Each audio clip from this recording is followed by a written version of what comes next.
إن الدين عند الله الإسلام.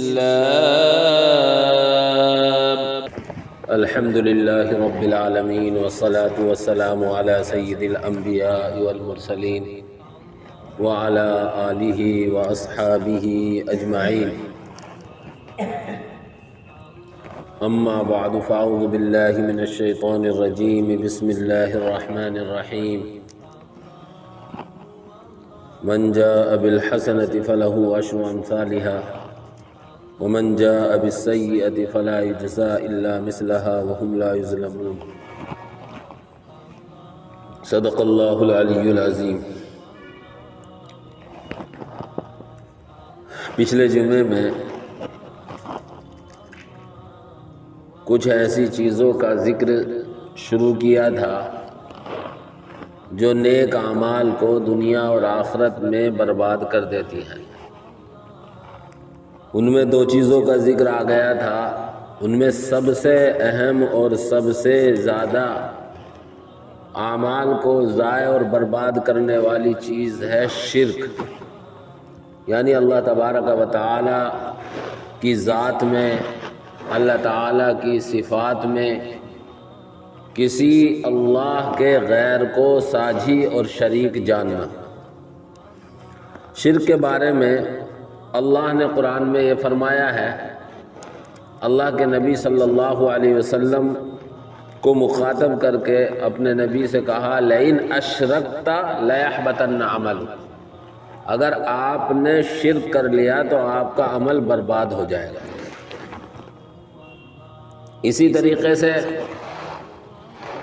مشرکین کے بارے میں کہا گیا اولئک الذین حبطت اعمالهم، یہ تو وہ لوگ ہیں جن کے اعمال ضائع اور برباد ہو گئے. اس لیے نیک اعمال کرنا بھی ضروری ہے اور نیک اعمال کی حفاظت بھی ضروری ہے. تو پہلے چیز جس سے حفاظت ضروری ہے نیک اعمال کی وہ شرک. دوسری چیز جو نیک اعمال کو برباد اور ضائع کرنے والی ہے وہ جادو ٹونا ہے. اس سلسلے میں بھی تفصیل سے گفتگو پچھلے جمعے میں آ گئی. تیسری چیز ہے بدعت. بدعت کا لفظی ترجمہ ہے نئی چیز، انوکھی چیز، اور شریعت میں بدعت کہتے ہیں جو کام نبی پاک صلی اللہ علیہ وسلم کے زمانے میں، صحابہ کے زمانے میں، تابعین کے زمانے میں نہیں تھا، جبکہ اس کی ضرورت تھی یا اس کی کوئی شکل نہیں تھی، بعد میں اس کو دین سمجھ کر ثواب کی نیت سے کیا جانے لگے، یہ بدعت کہلاتا ہے. نبی پاک صلی اللہ علیہ وسلم سے عبادات کا طریقہ بھی منقول ہے. ہمیں نماز کیسے پڑھنی ہے، کتنی رکعت پڑھنی ہے، کیا پڑھنا ہے، اور بھی نیک اعمال کے طریقے موجود ہیں. کوئی ایسا طریقہ اپنی طرف سے دین سمجھ کر ثواب کی نیت سے گڑھ لینا، رائج کر لینا، بنا لینا، جو نہ حضور سے ثابت ہو، نہ صحابہ سے ثابت ہو، نہ تابعین اور تبع تابعین سے ثابت ہو، جبکہ اس زمانے میں اس کی ضرورت رہی ہو، تو وہ بدعت میں داخل ہوگا. اور بدعت کا انجام بہت برا ہے.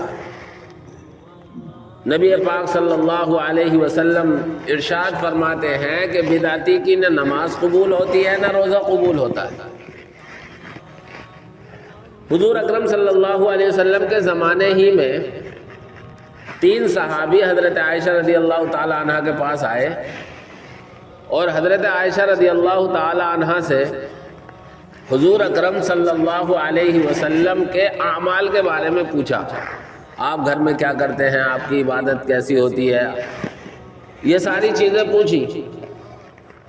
تو جو معمول تھا حضور اکرم صلی اللہ علیہ وسلم کا وہ حضرت عائشہ نے بتا دیا۔ انہوں نے اپنے ذہن کے مطابق یہ سمجھا کہ اللہ کے نبی تو بخشے بخشائے ہیں، اللہ رب العزت والجلال کی طرف سے آپ کے تو بخشنے کا اعلان ہو چکا ہے، اور اپنے بارے میں یہ سمجھا کہ ہم تو بہت بڑے گناہگار ہیں، لہذا ہمیں اللہ رب العزت والجلال کے یہاں مغفرت کرانے کے لیے بہت کچھ کرنا پڑے گا۔ حضور کی جو عبادات تھی ان کو کم سمجھا، اور حضور کے لیے کہ اللہ کی طرف سے پروانہ مغفرت مل چکا ہے، حضور کو زیادہ محنت کی کوئی ضرورت نہیں ہے، اس لیے ہم اپنی محنت کریں گے، انہوں نے عہد کیا۔ ایک کہنے لگا آج کے بعد خدا کی قسم میں رات بھر اللہ کی عبادت کرتا رہوں گا، کبھی نہیں سوؤں گا۔ دوسرا کہنے لگا کہ بھائی دیکھو عبادت میں رکاوٹ کی چیزوں میں بیوی بچے ہوتے ہیں، اس لیے اس نے کہا میں کبھی شادی نہیں کروں گا۔ ایک نے کہا کہ عبادت میں ایک اہم عبادت ہے روزہ، لہذا میں تو ہمیشہ دن میں روزے دار رہوں گا۔ یہ کہہ کر چلے گئے۔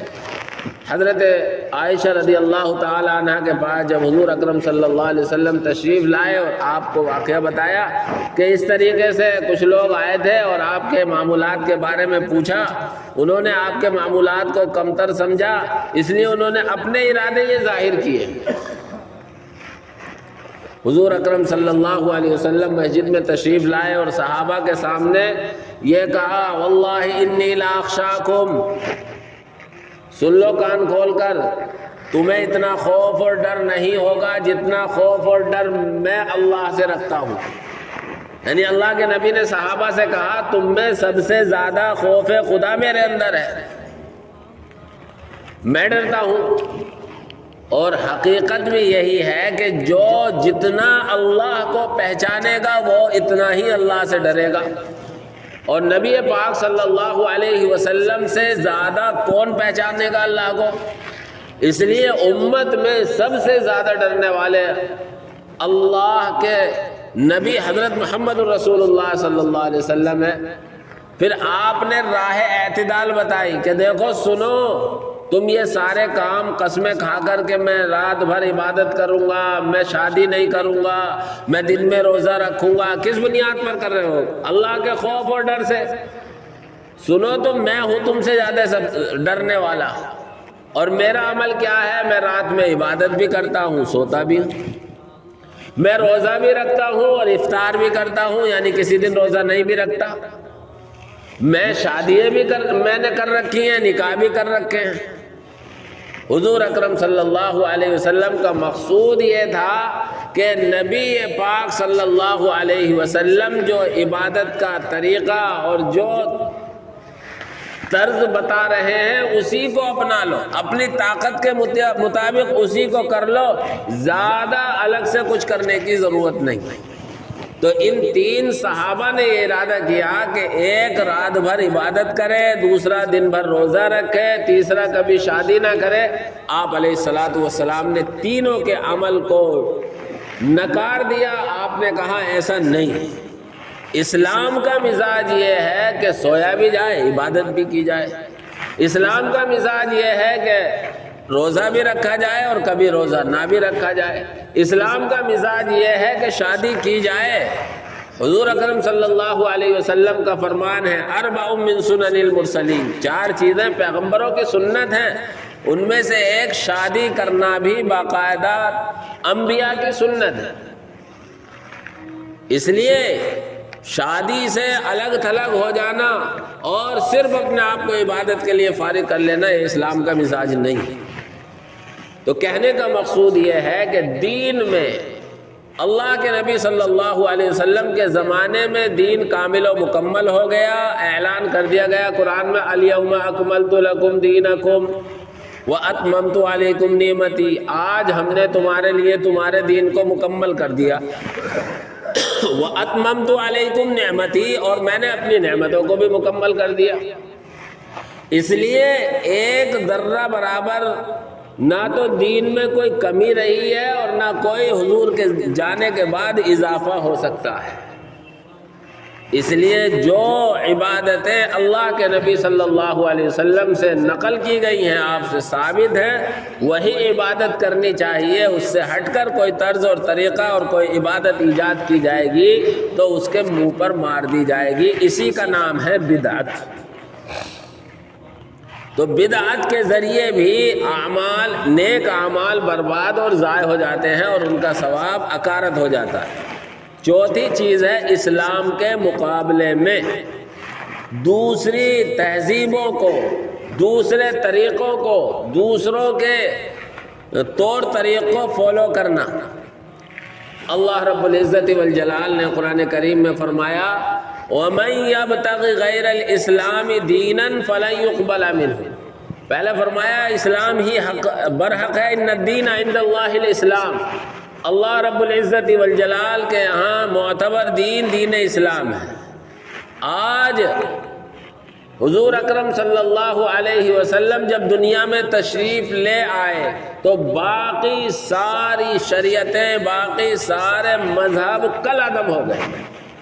اب صرف حضور اکرم صلی اللہ علیہ وسلم کا سکہ چلے گا۔ ان الدین عند اللہ الاسلام کا یہ پیغام ہے کہ سکہ صرف اور صرف اسلام کا چلے گا۔ اسلام کے علاوہ کوئی دوسرے طریقے کو مانتا ہے یا اپنے طریقے سے بہتر کسی دوسرے کے طریقے کو کہتا ہے تو اس کے نیک اعمال برباد اور ضائع ہو جائیں گے۔ دو چیزیں ہیں، ایک تو یہ ہے کسی مجبوری سے غیر کے طریقے کو اپنانا، اور ایک ہے غیر کے طریقے کو اپنے طریقے سے، اسلام کے طریقے سے بہتر جاننا۔ دونوں میں فرق ہے۔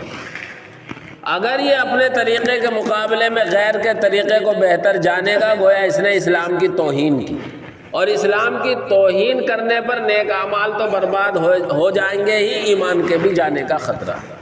اور ایک یہ ہے کہ ماحول ایسا ہو گیا ہے کہ اسلامی تہذیب کے مطابق ہم اپنا پہننا، ہم اپنا بیٹھنا مجبوراً نہیں کر پا رہے ہیں، تو انشاءاللہ ثم انشاءاللہ اللہ کی ذات سے امید ہے نہ کسی وقت یہ اسلامی تہذیب پر آ جائے گا۔ اس لیے آدمی کوئی چیز بھی پہن رہا ہو لیکن اسلام کا جو طریقہ ہے اس کو اچھا اور بہتر سمجھ رہا ہو، کہہ رہا ہو، یہ ضروری ہے نیک اعمال سے کی حفاظت کے لیے۔ اس لیے چوتھی چیز بیان کی ہے علماء نے کہ اسلام کے مقابلے میں دوسرے مذہب کے طریقوں کو اپنانا یا ان کو بہتر جاننا، یہ بھی نیک اعمال کے برباد اور ضائع ہونے کا سبب ہے۔ پانچویں چیز ہے ریاکاری۔ ریاکاری کو یوں سمجھے دکھاوا، کوئی بھی ایسا کام جو صرف اللہ کو خوش کرنے کے لیے ہو، اللہ کے علاوہ کسی دوسرے مقصد سے یا کسی دوسرے کو خوش کرنے کی نیت سے وہ عمل کیا جائے گا تو کل قیامت میں اللہ رب العزت والجلال اس کا کوئی ثواب اور بدلہ عطا نہیں فرمائے گا۔ نماز پڑھنا اللہ کو خوش کرنے کے لیے ہے، روزہ رکھنا اللہ کو خوش کرنے کے لیے ہے، یا دنیا کا کوئی بھی بھلا کام اللہ کو خوش کرنے کے لیے ہے، اس میں اگر کوئی دوسری نیت کر لی تو اللہ رب العزت والجلال کے یہاں اس کا کوئی ثواب نہیں ملے گا۔ حدیث پاک میں 3 لوگوں کا واقعہ بیان کیا گیا ہے، ایک عالم کو، دوسرے سخی کو اور تیسرے مجاہد کو۔ تینوں کو بلایا جائے گا، اس سے پوچھا جائے گا تو نے علم کیوں سیکھا تھا؟ وہ کہے گا اللہ تیرے دین کی تبلیغ کے لیے اور لوگوں کو صحیح بات بتانے کے لیے، لیکن اس کی نیت اللہ کو خوش کرنے کی نہیں تھی۔ اللہ کہے گا جھوٹا ہے، اسے جہنم میں پھینک۔ تو نے علم سیکھا تھا تجھے عالم کہا جائے، تو نے علم سیکھا تھا تو واہ واہی لوگوں کی بٹورے، لہذا اسے جہنم رسید کر دیا جائے گا۔ اسی طرح مالدار کو کہا جائے گا تجھے ہم نے مال دیا تھا، تو نے اس کا کیا کیا کہ اللہ ہر غریب کو دیا، لیکن اس کی نیت یہ تھی کہ میں مالدار کہلاؤں۔ اللہ رب العزت والجلال کی طرف سے حکم ہوگا کہ تیری نیت تھی کہ تو مالدار کہا جائے، مالدار کہا جا چکا، اور یہ جھوٹا ہے، اس نے ہمارے لیے مال خرچ نہیں کیا، اسے بھی جہنم رسید کر دیا جائے۔ تیسرا آدمی مجاہد ہوگا جس کو جوانی دی گئی ہوگی اور اس نے لڑتے لڑتے جان دے دی ہوگی، اللہ کہے گا بھائی تو نے جو جوانی ہم نے تجھے دی تھی کیا اس کا کیا استعمال کیا؟ وہ کہے گا اللہ میں نے تیری راہ میں جنگ کی یہاں تک کہ میں نے اپنی جان دی، لیکن اس کی نیت درست نہیں ہوگی، اللہ کہے گا تیری نیت تھی تو بہادر کہا جائے، جو تیری نیت تھی وہ تجھے دنیا میں کہی گئی، تیری واہی واہی ہو گئی، تو نے خوب واہی واہی بٹور لی، اب جہنم رسید ہو جائے۔ یہاں حدیث میں 3 لوگوں کا ذکر کیا گیا ہے، یہ 3 ہی نہیں ہے، جس کی بھی نیت اگر نیک عمل سے اللہ کے علاوہ کسی کو خوش کرنے کی ہوگی یہ چیز اس کے ساتھ پیش آ سکتی ہے۔ اس لیے ہم عمل تھوڑا کریں یا زیادہ، اللہ رب العزت والجلال کو خوش کرنے کی فکر کریں، کسی بندے کو یا کسی دوسرے مقصد سے کوئی بھی نیک عمل ایسا نہ کیا جائے۔ چھٹا عمل ہے احسان جتلانا، کسی کو ہم نے صدقہ دے دیا، کسی کی ہم نے مدد کر دی، اوپر سے احسان جتلانا۔ اللہ کے نبی صلی اللہ علیہ وسلم نے فرمایا ہے احسان جتلانے والا جنت میں داخل نہیں۔ ہم دے رہے ہیں اللہ کے لیے تو احسان جتلانے کا کیا مطلب؟ ہم کسی پر خرچ کر رہے ہیں اللہ کے لیے تو احسان جتلانے کا کوئی مطلب نہیں ہوتا ہے۔ اس لیے بھی احسان جتلانے سے بچنا چاہیے، کیونکہ ہمارا ہے کیا؟ جو کچھ ہمیں دیا ہے وہ اللہ نے دیا ہے، ہم جو کچھ دے رہے ہیں اللہ کی توفیق سے دے رہے ہیں، اس لیے کسی کی مدد اور نصرت کرنی چاہیے تو اس میں ہم ایسے طریقے سے اللہ کے بندوں پر خرچ کریں کہ غیر کو معلوم بھی نہ ہو۔ آج کی صورتحال تو یہ ہے کہ ہم دیتے کم ہیں اور شور زیادہ مچاتے ہیں، خرچ کم کرتے ہیں اور شہرت کی زیادہ کر دیتے ہیں۔ اللہ ہم سب کی اس سے بھی حفاظت فرمائے۔ 7واں عمل ہے جس کے ذریعے سے ہماری نیکیاں برباد ہوتی ہیں، تنہائی میں گناہ کرنا۔ آدمی سب کے سامنے ہوتے ہوئے بہت سے گناہوں سے بچتا ہے، سب کے سامنے معاذ اللہ اور گناہ سے توبہ کرنا بہت آسان ہے۔ اصل یہ ہے کہ آدمی تنے تنہا ہو، اللہ کے علاوہ کوئی دیکھنے والا نہ ہو، ایسے موقع پر گناہ سے بچنا یہ اصل ہے۔ سب کے سامنے معاذ اللہ، اللہ کی پناہ، اللہ بچائے، یہ کرے وہ کرے، اور تنہائی میں گیا تو گناہوں میں ملوث ہے۔ تنہائی میں گناہ کرنا بھی آدمی کے نیک اعمال کو ضائع اور برباد کر دیتا ہے۔ 8ویں چیز ہے شراب نوشی۔ شراب کے تعلق سے میں کئی مرتبہ بات کر چکا ہوں، اور یہ ان جرائم میں سے ہے جن کا نقصان صرف کرنے والے کو نہیں دوسروں تک بھی پہنچتا ہے۔ اس لیے انتظامیہ بھی اگر رشوت خور نہ ہو تو حکومت بھی یہ چاہتی ہے کہ اس طرح کی برائیاں معاشرے سے مٹنی چاہیے۔ یہ شراب بھی انہی چیزوں میں سے ہے۔ اللہ کے نبی نے فرمایا شراب تمام برائیوں کی جڑ ہے، اور نویں چیز ہے اللہ کے بندوں کے حقوق مارنا۔ حق کسی کا ہے ہم پر، اس کو ادا کرنا چاہیے۔ اللہ کے بندوں کے حق مارنا یہ بھی بہت زیادہ تباہ کرنے والا ہے۔ میں ایک حدیث سنا کر بات کو پورا کروں گا۔ اللہ کے نبی صلی اللہ علیہ وسلم نے ایک واقعہ سنایا، صحابہ سے پوچھا بتاؤ بھائی کون ہے سب سے بڑا غریب؟ من المفلس، کون ہے مفلس جس میں کچھ نہ ہو؟ صحابہ نے کہا جس کے پاس روپے پیسے نہ ہو۔ اللہ کے نبی نے کہا یہ نہیں ہے مفلس۔ سنو مفلس کون ہے؟ فرمایا مفلس وہ شخص ہے جو کل قیامت میں بہت ساری نمازیں، بہت سارے روزے، بہت سارے نیک اعمال لے کر آئے گا، اور جب کل قیامت میں اللہ رب العزت کے یہاں اللہ فیصلے کی کرسی پر بیٹھے گا اور لوگوں کے درمیان فیصلہ کرائے گا۔ جنہوں نے دنیا میں حق ادا نہیں کیے ہوں گے، اللہ کے ہاں ظلم نہیں چلے گا، اللہ ان کے حقوق دلوائے گا۔ تو اب یہ جو بہت ساری نمازیں، روزے، زکوٰۃ، دنیا بھر کے نیک اعمال لے کر آئے گا، اور پھر لوگ آئیں گے میرا یہ حق ہے اس پر، کسی کو گالی دی ہوگی، کسی کو مارا ہوگا، کسی کا حق دبایا ہوگا، تو سارے حق والے آئیں گے، اللہ حق دلاتا چلا جائے گا، اس کے سارے نیک اعمال چلے جائیں گے حق دینے میں۔ اب پتہ چلا ابھی حق والے موجود ہیں، تو اب یہ ہوگا نیکیاں تو رہی نہیں، تو حق والوں کے گناہ اس کے سر تھوپ دیے جائیں گے، اور یہ نیکیاں ختم کر کے دوسروں کے گناہ اپنے اوپر لاد رہا ہوگا، اور پھر آخر میں فیصلہ یہ ہوگا کہ اس کو جہنم رسید کر دیا جائے۔ اللہ کے نبی نے فرمایا کہ یہ ہے حقیقت میں مفلس، یہ ہے حقیقت میں غریب۔ وہ غریب نہیں ہے جس کے پاس روپے پیسہ نہ ہو، بلکہ غریب وہ ہوگا جو دنیا میں بہت سے لوگوں کے، اللہ کے بندوں کے حق مار کر گیا، اور کل قیامت میں اس کی نیکیاں بھی ساری حق کے بدلے میں جائیں گی، اور پھر لوگوں کے گناہ بھی اس کے اوپر آئیں گے۔ جنت میں جانے والا تھا، لیکن حقوق کی بنیاد پر لوگوں کے جہنم میں جانے کا اس کا فیصلہ ہو گیا۔ تو اس لیے میرے بھائیوں، اللہ رب العزت والجلال ہم سب کی حفاظت فرمائے۔ حقوق کا معاملہ بڑا اہم ہے۔ ایک بار کو اللہ اپنا حق معاف کر سکتا ہے، لیکن بندے کا حق اللہ معاف نہیں کرے گا۔ بندہ چاہے تو معاف کر دے گا، یا اللہ رب العزت بندے کو اس کا حق دلائے گا۔ اور کل قیامت میں ایک ایک نیکی کے لیے جب پریشان ہوں گے نا، تو کوئی کسی کو معاف کرنے کے لیے تیار نہیں ہوگا، تو چاہے گا کہ مجھے نیکی مل جائے۔ آج ہم ایک دوسرے کو کھیت ڈولوں پر، مینڈوں پر، یا پڑوس میں دیواروں پر ایسا کرتے ہیں کہ ایک دوسرے کو تکلیف دیتے ہیں۔ اس سے ہم سب کو بچنا چاہیے۔ کسانوں میں یہ بڑی آفت ہوتی ہے، کتنے پڑوسی ایسے ہوتے ہیں کہ پڑوس والے کی ڈول کو چھیلتا رہتا، اور کھیتوں کی ڈولیں ایسی ہو جاتی ہیں کہ ان پر اگر چلنا چاہے آدمی تو چل نہیں سکتا۔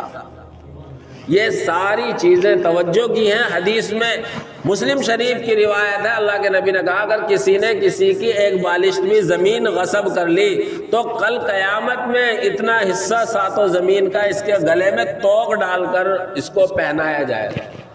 اس لیے میرے بھائیوں، اللہ رب العزت والجلال سے یہی توبہ کریں اور بندوں کے حقوق یہی ادا کریں۔